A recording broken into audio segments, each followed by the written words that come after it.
wabarakatuh. Perkenalkan, nama saya Azra Firda. Di materi pertama ini saya akan menjelaskan pengertian dari analisis regresi sederhana. Nah, jadi dari pengertian regresi itu sendiri adalah metode statistik untuk menganalisis hubungan kausal atau pengaruh antara variabel independen atau terikat dan satu atau lebih variabel independen atau bebas. Nah, jadi selanjutnya pengertian regresi linear sederhana itu adalah metode regresi yang digunakan ketika hanya ada satu variabel independen memengaruhi variabel dependen.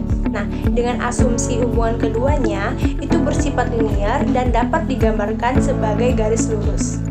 Tujuan analisis regresi linear sederhana yang pertama yaitu mengetahui pengaruh variabel independen terhadap variabel independen. Yang kedua, memprediksi nilai variabel dependen berdasarkan variabel independen. Yang ketiga, menentukan arah hubungan positif jika naiknya X meningkatkan Y atau negatif jika naiknya X menurunkan Y. Selanjutnya, menilai kekuatan hubungan antara dua variabel menggunakan koefisien determinasi. Mencari persamaan garis lurus yang paling cocok untuk mempresentasikan hubungan antara dua variabel. Yang terakhir, membuat model prediksi berdasarkan data historis. Variabel dependen. Variabel dependen sering disebut dengan variabel terikat atau variabel respon, yaitu adalah variabel yang nilainya ingin diprediksi atau dijelaskan oleh variabel independen.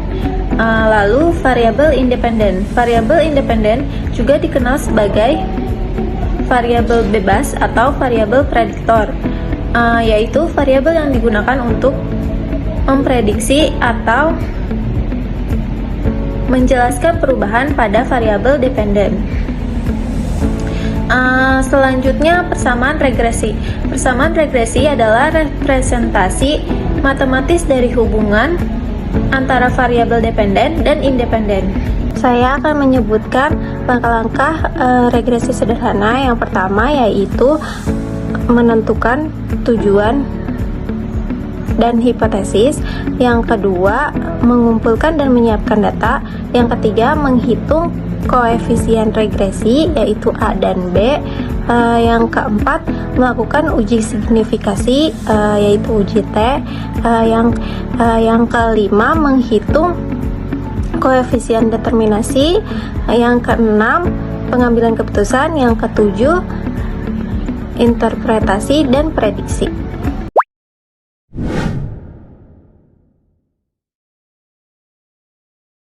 Pengertian regresi linear berganda. Regresi linear berganda adalah teknik statistik yang digunakan untuk memprediksi nilai satu variabel terikat yaitu dependen berdasarkan lebih dari satu variabel bebas independen.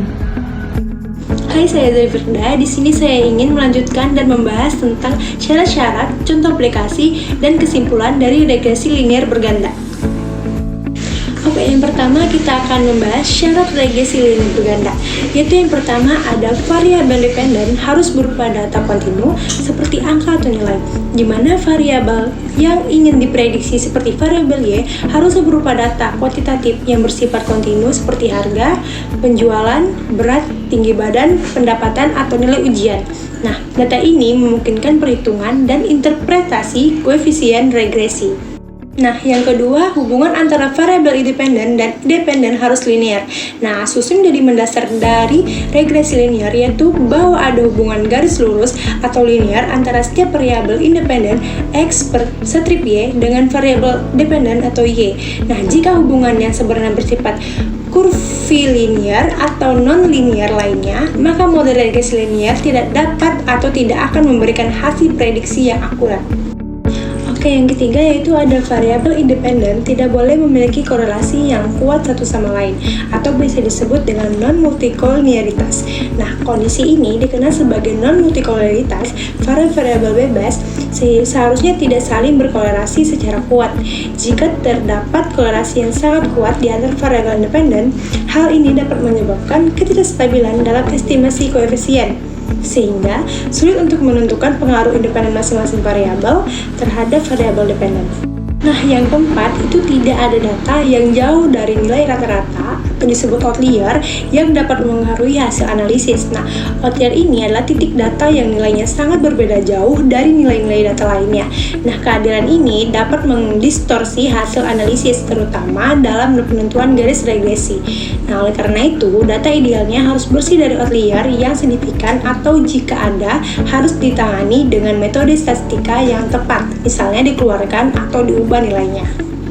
Oke, yang kelima, jumlah sampel harus cukup besar. Nah, secara umum, semakin besar ukuran sampel, semakin baik dan representatif model regresi yang dihasilkan. Sampel yang terlalu kecil itu dapat menghasilkan model yang tidak stabil dan kurang memiliki kekuatan statistik untuk menggeneralisasi temuan ke populasi. Oke, selanjutnya ada contoh aplikasi regresi linear berganda, yaitu yang pertama adalah memprediksi harga rumah berdasarkan luas tanah, jumlah kamar, dan lokasi. Jadi, contohnya variabel dependen atau Y itu harga rumah. Variabel independen adalah X, luas tanah, jumlah kamar, dan lokasi. Jadi, model ini memungkinkan penentu kebijakan atau agen properti untuk memperkirakan harga jual sebuah rumah berdasarkan karakteristik utamanya. Dan yang kedua ada memprediksi penjualan produk berdasarkan harga, iklan, dan musim. Jadi contohnya variabel independen atau Y itu penjualan produknya. Variabel independen adalah harga produk, anggaran iklan, musim, dan yang lain-lain. Jadi perusahaan dapat menggunakan model ini untuk memahami faktor mana yang paling mendorong penjualan dan mengoptimalkan strategi penetapan harga atau alokasi anggaran iklan. Oke, terakhir yang ketiga yaitu memprediksi nilai saham berdasarkan nilai perusahaan atau laba perusahaan, suku bunga, dan kondisi ekonomi. Jadi contohnya itu variabel dependen atau Y itu adalah nilai saham. Variabel independen atau X itu laba perusahaan, suku bunga, indikator kondisi ekonomi. Misalnya PDB atau inflasi. Jadi, para analis keuangan mengaplikasikan regresi untuk menilai bagaimana faktor-faktor fundamental perusahaan dan kondisi makroekonomi secara keseluruhan dapat mempengaruhi pergerakan harga saham.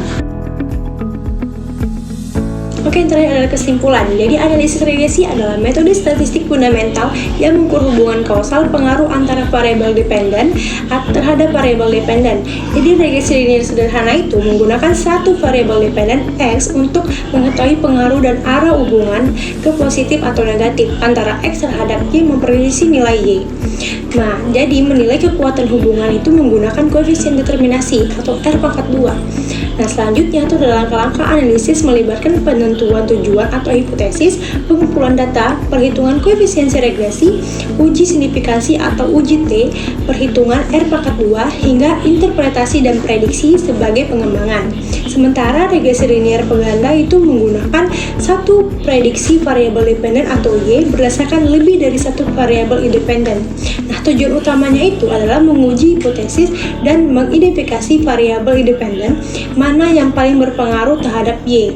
Jadi, syarat penting menggunakannya itu meliputi variabel independen harus kontinu, hubungan yang linear, tidak ada korelasi kuat antara variabel independen, data yang bebas outlier, dan sampel yang cukup besar.